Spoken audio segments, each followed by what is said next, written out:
जय हिंद विद्यार्थियों, मैं कमल साहू कमल ट्यूशन क्लास में आप सभी विद्यार्थियों का एक बार फिर से स्वागत करता हूं। विद्यार्थी पिछले वीडियो के माध्यम से हम लोग अध्याय 3 से प्रश्नावली 1 और 2 को समाप्त किए थे। आज हम अध्याय जो 3 है, एक चर का द्विघात समीकरण, इस अध्याय से प्रश्नावली 3 के कुछ प्रश्नों को हल करने जा रहे हैं। चलिए देखते हैं कि इस प्रश्नावली में हमें किन किन बातों का ध्यान रखते हुए अपने प्रश्नों को हल करना पड़ता है।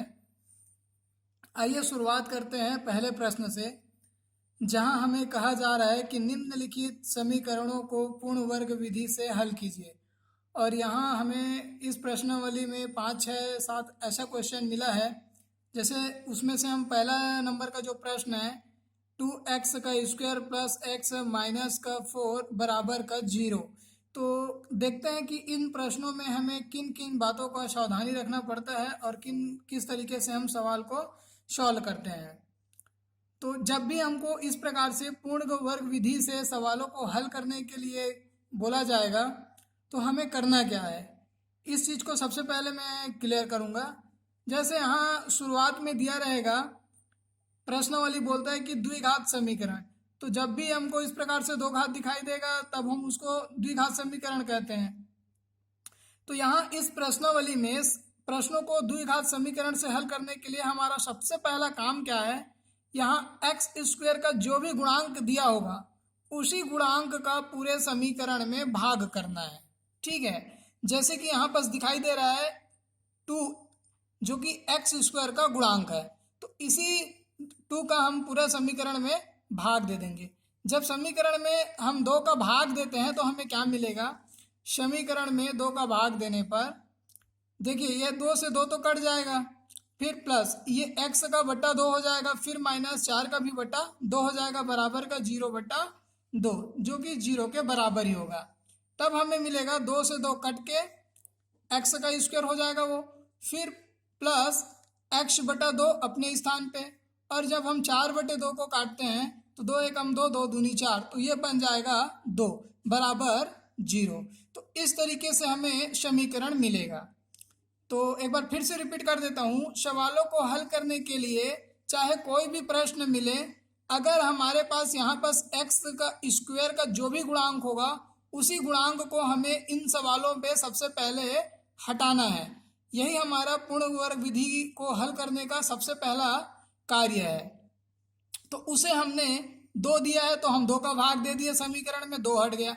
अगर यहाँ पर 3 दिया रहता तो हम 3 का भाग देते समीकरण में और 3 हट जाता है यहाँ से। 5 रहता तो 5 से भाग करते और 5 को हटा देते।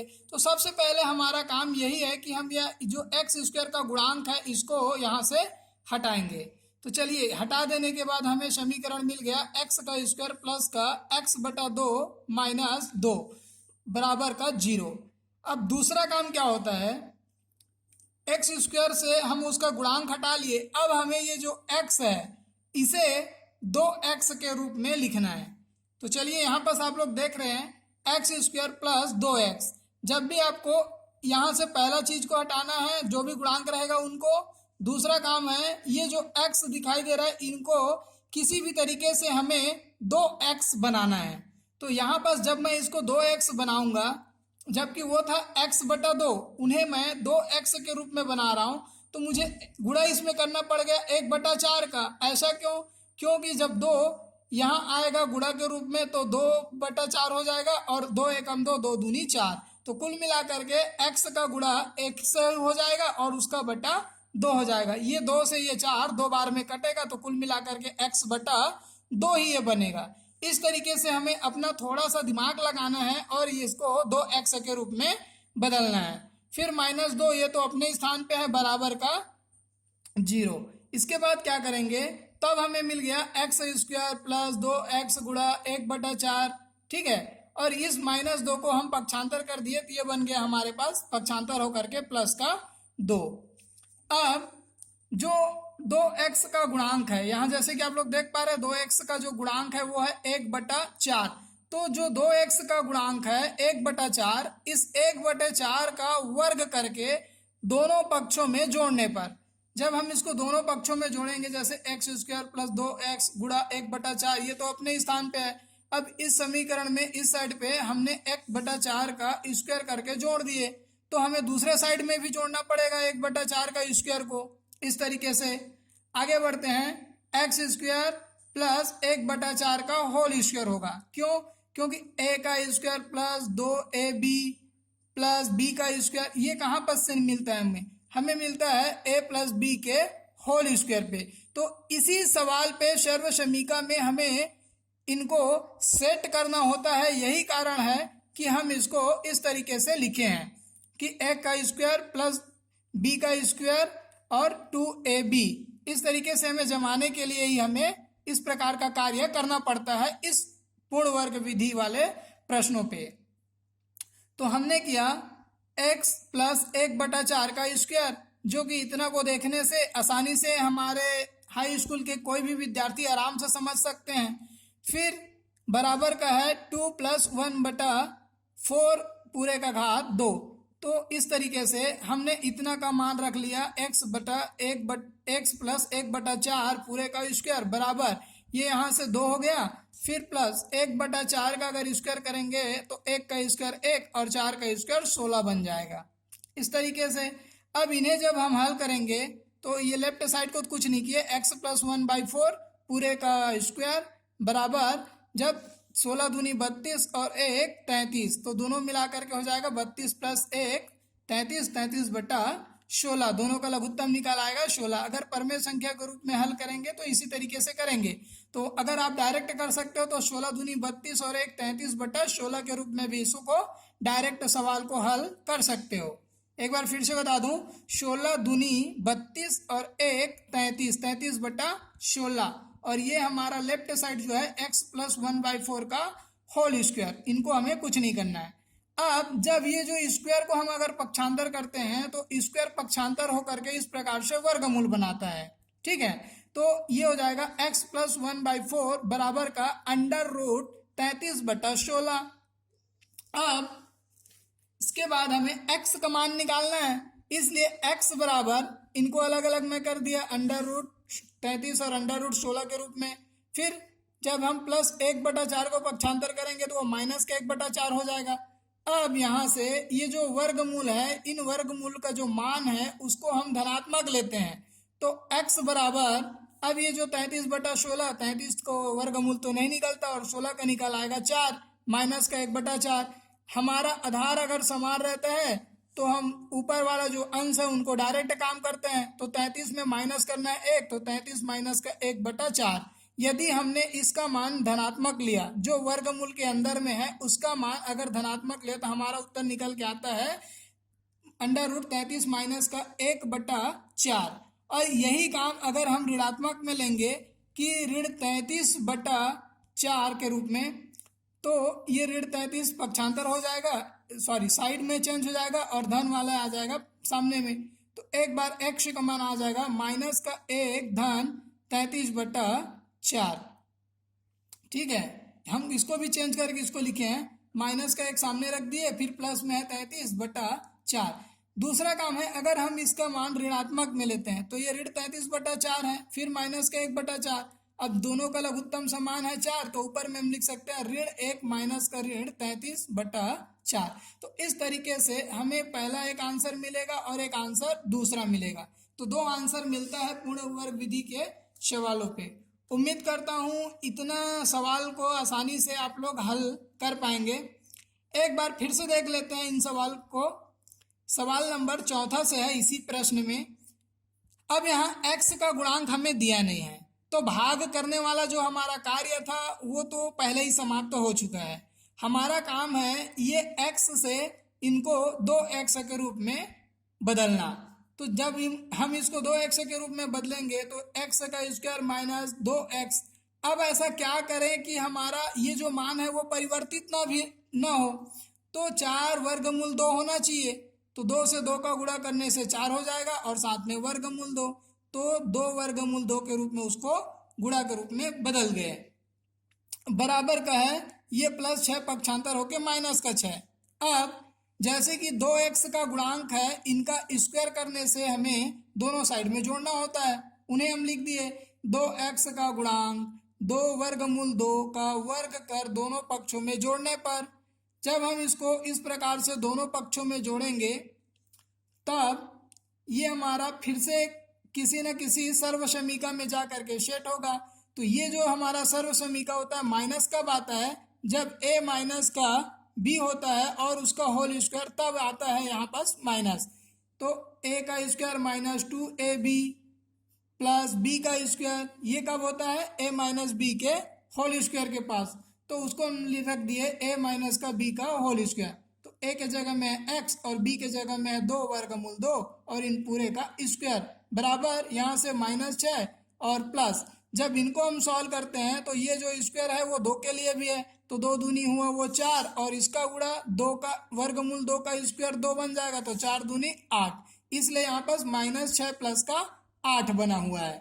फिर ये लेफ्ट साइड को हमने कुछ नहीं किया, 8 में से 6 को घटा दिए, बच गया हमारे पास 2।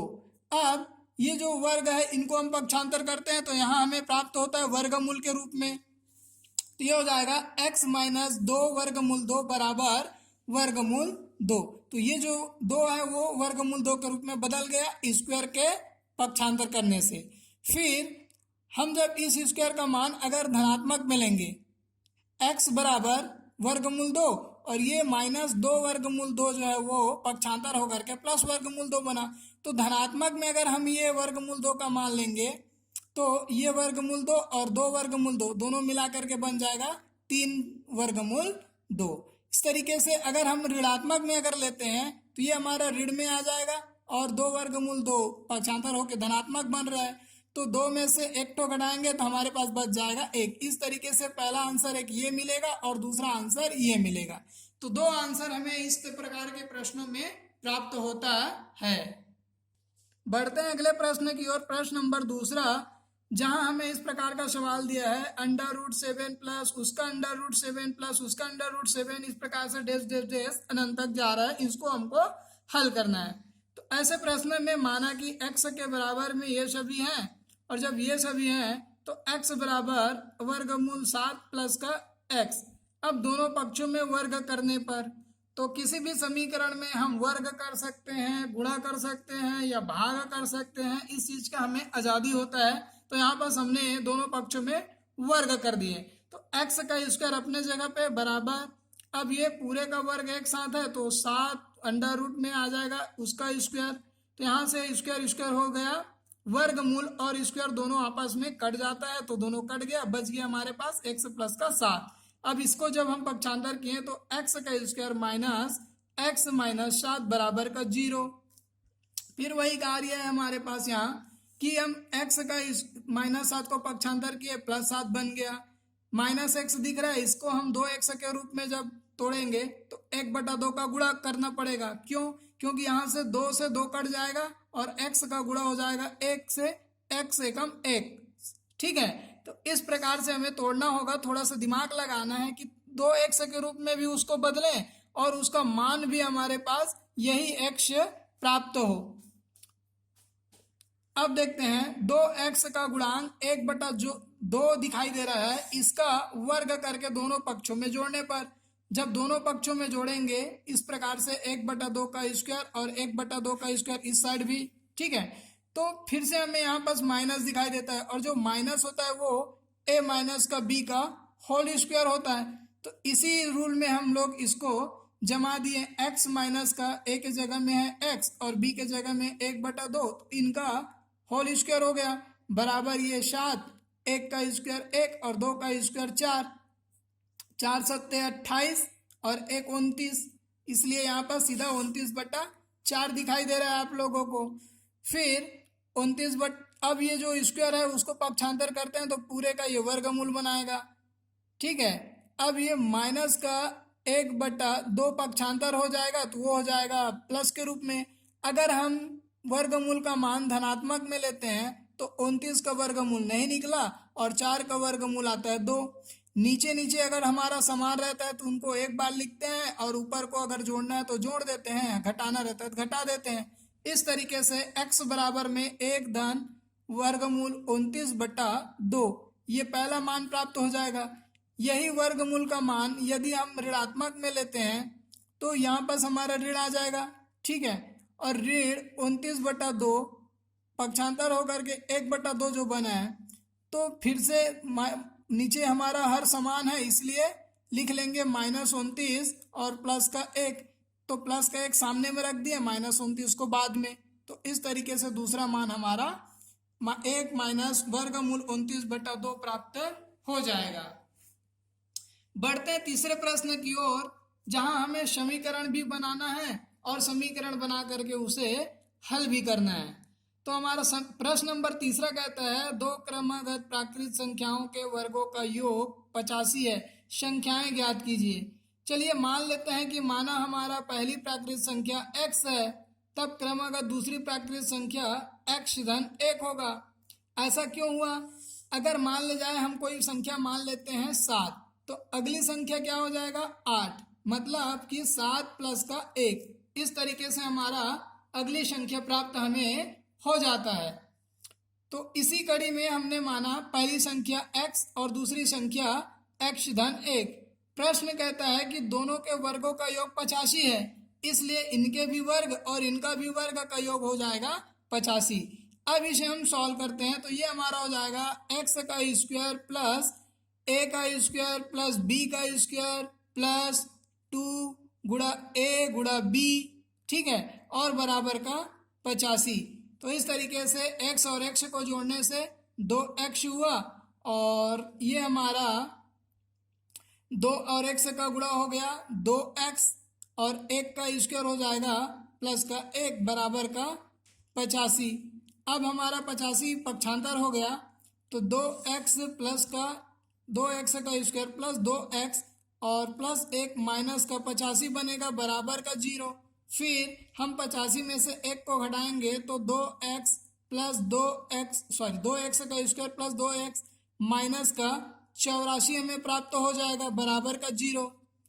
अब पूरे समीकरण में अगर हम 2 से विभाजित करते हैं तो ये 2 कट जाएगा 2 से, ठीक है, तो x का स्क्वायर बचेगा, प्लस ये भी 2 कट जाएगा तो x बचेगा, और इनको हम अगर विभाजित करते हैं 2 से तो 2 चौक 8 और 2 दूनी 4 बराबर का 0। तो एक हमें नया समीकरण मिल जाएगा x का स्क्वायर प्लस x माइनस का 42 बराबर का 0।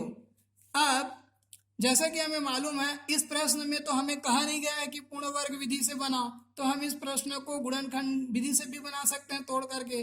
तो हम क्या देखते हैं 42 जो है वो 7 और 6 का गुणा होता है, 7 6 के 42।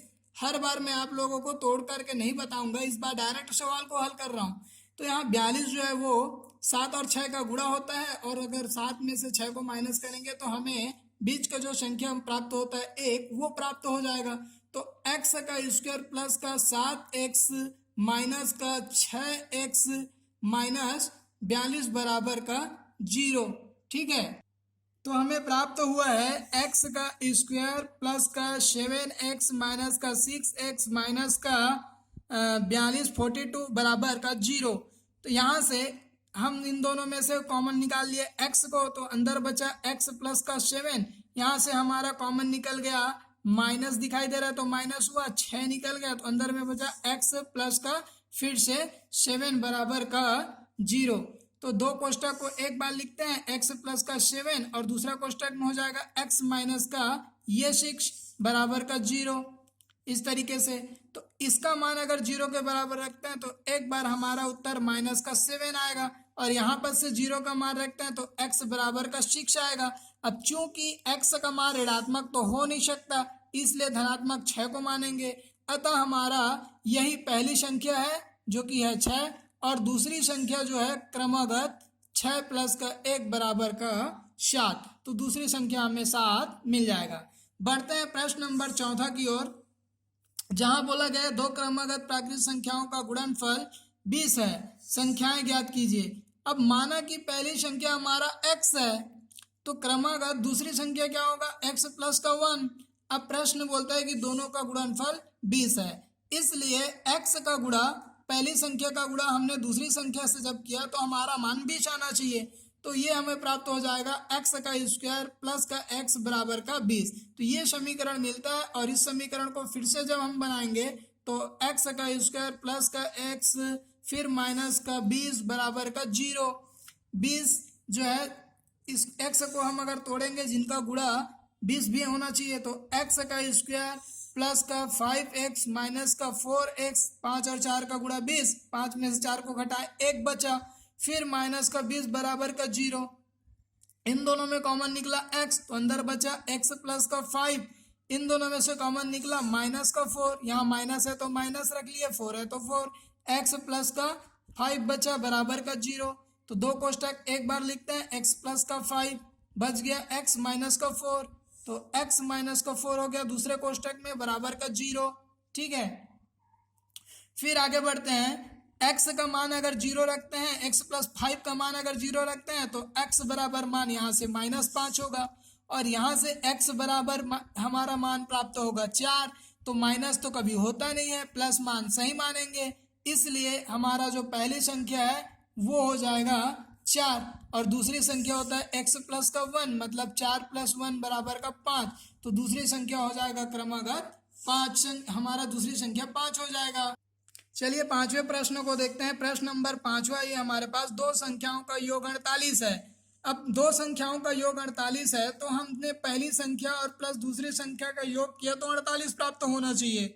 चलिए मान लेते हैं कि हमारे पहली संख्या x है, तो ये जो पहली संख्या है इसके साथ हमने प्लस किया दूसरी संख्या को, तो हमारा योगफल होगा 48, जिसे हम लिखेंगे माना कि पहली संख्या x है, प्रश्नानुसार पहली संख्या प्लस दूसरी संख्या बराबर का 48, तो x प्लस दूसरी संख्या बराबर 48 होगा, इसलिए दूसरी संख्या बराबर 48 और ये x पक्षांतर होकर के -x, तो हमें पहली संख्या मिला x और दूसरी संख्या मिला 48 माइनस का x।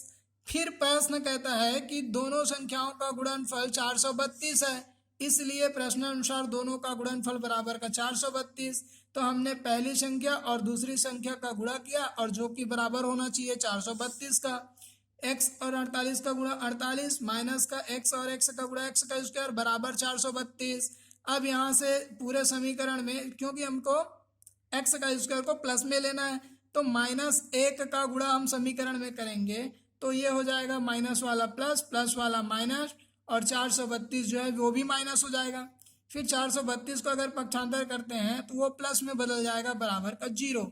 अब ये हमारा 432 गुणा के रूप में आना चाहिए, 432 से कम 432, तो किनका गुणा करें कि 432 हो और योग या फिर अंतर 48 आना चाहिए। तो हमें पता है x का स्क्वायर माइनस का 36x माइनस का 12x, 12 छक्के 72 हासिल 7, 12 तिया 36, 36 और 7 43। तो इस प्रकार से हमें गुणा मिल जाएगा 432 और इन दोनों का योग माइनस का 48, प्लस में है 432 बराबर 0। इन दोनों में कॉमन निकला x, तो अंदर में बच गया x माइनस का 36, यहाँ से कॉमन निकला माइनस में है तो माइनस, साथ में 12 x माइनस फिर से यहाँ बच जाएगा 36 बराबर का 0। अब दो कोष्टक एक बार रखते हैं, तो x माइनस का 36 हुआ और दूसरा कोष्टक में हुआ x माइनस का 12 बराबर 0। तो x बराबर यहाँ पर अगर 0 रखते हैं तो 36 प्लस में आएगा, और x बराबर यहाँ अगर रखते हैं प्लस 0 बराबर में, तो 12 का जो मान है वो भी प्लस में आएगा। तो x जो है पहली संख्या 36 भी हो सकता है और पहली संख्या 12 भी हो सकता है। अगर हम पहली संख्या 36 को मानेंगे तो दूसरी संख्या हमें प्राप्त हो जाएगा 12, और यदि हम पहली संख्या 12 को मानेंगे तो दूसरी संख्या हमें प्राप्त हो जाएगा 36, और एक साथ इसे हम कह सकते हैं अतः वे दोनों संख्या 12 और 36 होंगे। उम्मीद करता हूँ सभी विद्यार्थियों को हमारा ये आज का क्लास भी पसंद आया होगा। आप लोगों के सामने में सवालों को सॉल्व करके दिखाया हूँ, और इस तरीके सवाल को आप लोग अब दोबारा में आसानी से हल कर पाएंगे। इसी प्रश्नावली के कुछ और प्रश्न लेकर के मैं अगले वीडियो में आऊँगा। तब तक के लिए जय हिंद, जय भारत विद्यार्थियों।